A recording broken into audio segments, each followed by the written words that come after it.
Alam niyo naman no mga boss chief mo sir na ito pong mga DDS Max YT channel, shoutout sa iyo. Alam niyo naman po mga DDS, ang binabanatan po no ng mga DDS ngayon mga kababayan, sino? Si Kiko Pangilinan. Bakit ho mga bossing? Aagaw sa spot ho no nung mga kandidato nila. Di ba Lito Flores Vlog? Aagawan ng spot yung kandidato nila. Dahil nakikita nyo po, mga kababayan, ito pong si Kiko Pangilinan, nako, umaangat po yung kanyang numero doon sa survey. No? Kaya ngayon, yung mga DDS, kahit yung mga simpleng pag-inom, yung pagkain ng kanin, tapos merong gatas ng baka, pine-fake news na din ho, mga kababayan. Ito, ipakita ko muna sa inyo ho. Ayan, no? Sandali rin, sandali. Okay. Ito ha. Ilagay natin si Kiko Pangilinan, mga bossing. Pine-fake news na nila ho yan, mga kababayan. Ang sinasabi nila, naku, bakit naman ganun? Nilagyan ng suka yung kanin.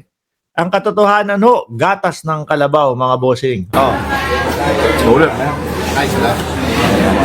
Ayun. Ayan na po. Ayan. Ayan, no? Sandali rin, sandali.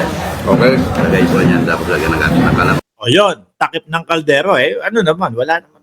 Siguro naman hindi magiging hadlang yan mga kababayan, yung paggamit ng takip ng kaldero, no? Doon sa mga nagawa nung isang Kiko Pangilinan, mga bossing. Kesa naman po bumoto tayo doon sa mga PDP.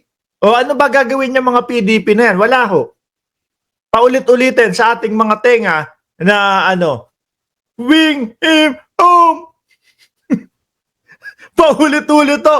Ano ang inyong plataforma de gobyerno? Bring him home. Paulit-ulit ho na ganon. Nahahalata ng sambayan ng Pilipino, mga bossing, na ang kanilang plataforma ay puro ho Duterte. Panay ho ganon at pajulit-julit, paulit-ulit lang po. Bring him home.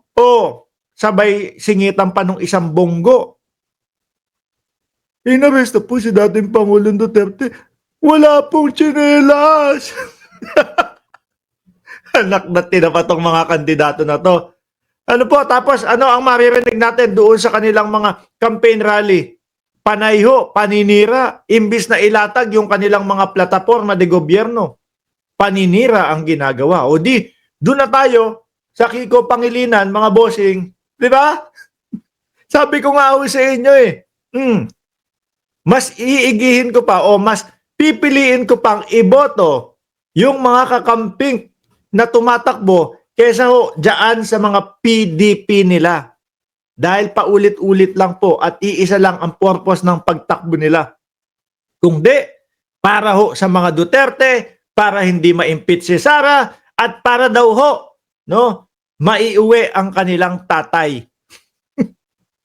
Akala mo mga magmamala Superman, akala mo kayang-kaya nilang iuwi. Pag nanalo kami, uuwi si dating Pangulong Duterte. Nek nyo. Sino papaniwalain nyo? Yung mga DDS, no? Na paulit-ulit iyakan sa 20 pesos na bigas.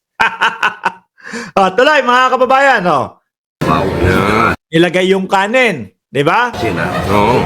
Muna rin yan. Okay. Lagyan natin ng gatas ng kalabaw. Rinig na rinig nyo naman, mga bossing.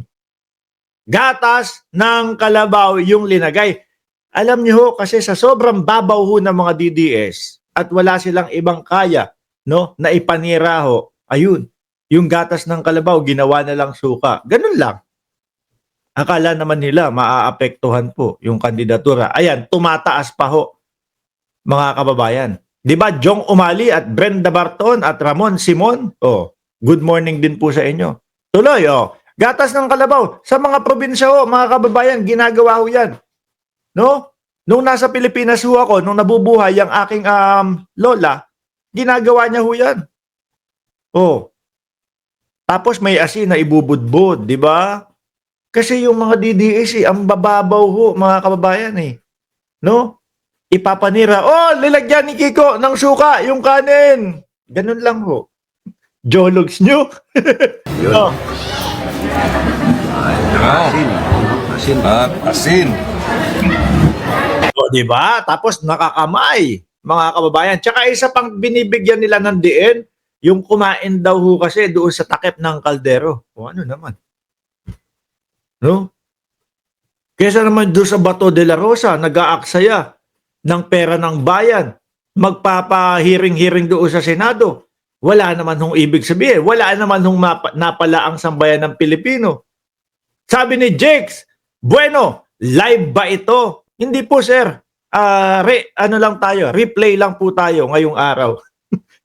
sabi ni Sir Jake, bueno, live ba ito? Replay lang po, sir. O, tuloy. Ayan. Ganyan ang kapampangan. Malinaw ho mga kababayan, gatas ng kalabaw ang inilagay. At dahil po kakapanira ng mga DDS, mga bossing, tingnan nyo po ang naging resulta sa kandidatura ni Kiko Pangilinan. Kasi ho, sa kanila wala nang nagmamahal. O, tingnan nyo mga bossing, mas madami ngayong sumusuporta. O, di ba? O, ano po yan? At sino po yan, mga kababayan? At Mindanao, sabi dito, naku po, wala na talaga.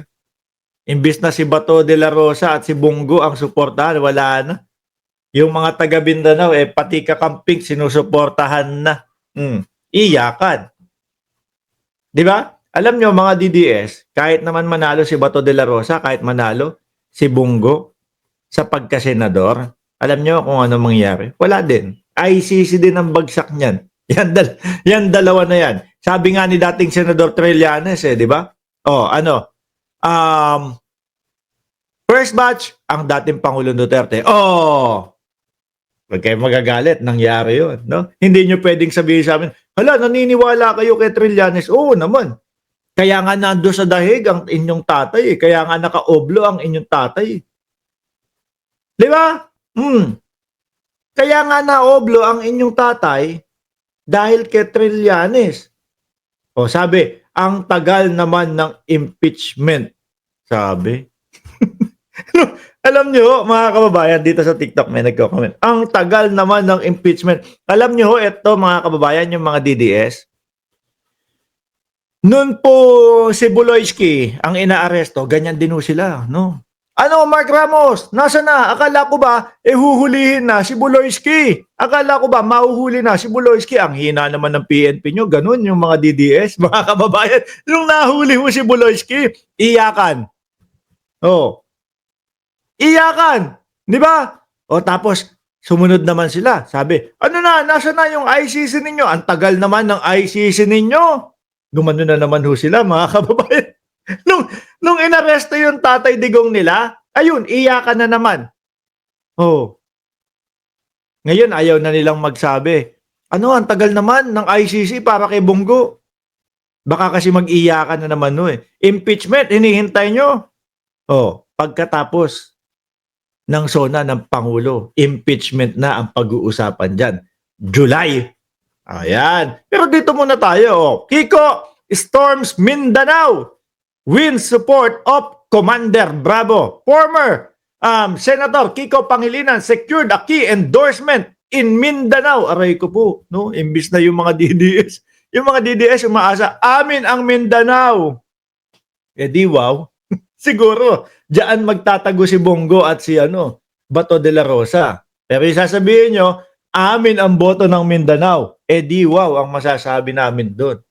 Former Senator Kiko Pangilinan secured a key endorsement in Mindanao after winning the support of IMILF Commander and Bangsamoro Parliament Member Abdullah Makapaar Al-Hajj, also known as Commander Bravo. Aray ko po. Yung sulad-sulad nila mukhang unti-unti na pong nagiging tubig, mga kababayan. Iyakan na ho sila, mga bossing. Eto. Di ba? Ayan yan yung litrato. Aray! Saklap! Iyakan na. Hindi na masaya. Alam niyo po kung bakit nila binibira si Kiko Pangilinan? Kasi yung mga senador nila, andun pa din No? Lugmok pa din po lagpas 20 pa din ho ang posisyon, mga kababayan.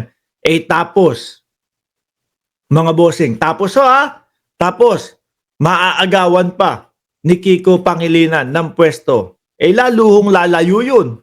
Ano po, baka yung si Honasan na nasa 50 ang kanyang posisyon sa mga survey, baka po umabot na ng 60 yun, mga bossing.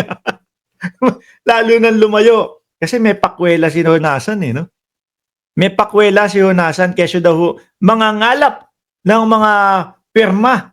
Mga bossing, mangangalap daw ho ng pirma si Honasan para mapauwi ang dating Pangulong Duterte. Baka pagka nakakuha ka na ng ilang pirma, sabihin sa iyo ng ICC, oh, that's cute. Okay, itapon mo sa basura yan pagkatapos mo. Hindi yan ang makakapagpalaya sa kanino. Hindi yan ang makakapagpalaya sa tatay ninyo.